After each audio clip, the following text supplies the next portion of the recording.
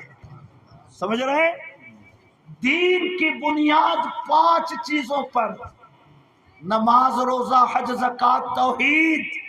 ویسے ہی طریقت کی بنیاد 3 چیزوں پر، لا الہ الا اللہ، صلی اللہ علیہ یا رسول اللہ، اور استغفر اللہ ربی من کل ذنب واتوب الیہ. طریقت کی بنیاد انہی 3 چیزوں پر ہے. سمجھ رہے؟ سبحان اللہ. لا الہ الا اللہ پڑھو گے ایمان تازہ ہوگا. اور اگر پڑھنے کی عادت بنا لیے اور پڑھتے پڑھتے 70,000 تم نے پڑھ لیا تو اللہ کے پیغمبر فرماتے ہیں کہ جو 70,000 بار پڑھ لیتا ہے غفر لہ، اس کے گناہوں کی مغفرت ہو جاتی ہے. کہیے سبحان اللہ. نقصان کسی میں نہیں ہے. پڑھا ایمان تازہ ہوا، پڑھا اللہ کی وحدانیت کا یقین پختہ ہوا، اور پڑھتے پڑھتے اگر 70,000 کی سنکھیا پوری ہو گئی تو اللہ کی مغفرت استقبال کرتی ہے اور اپنے بندوں کے گناہوں کو اللہ کی رحمت بخش دیا کرتی. کہیے سبحان اللہ. اعلیٰ حضرت، اسی پر میں گفتگو ختم کر دوں، اس لیے گھبرائیے نہیں، 11:15 بج گئے. اعلیٰ حضرت امام محمد رضا کے پاس ایک مرید آئے، کہا حضور میرے خاندان کی ایک خاتون کا انتقال ہوا.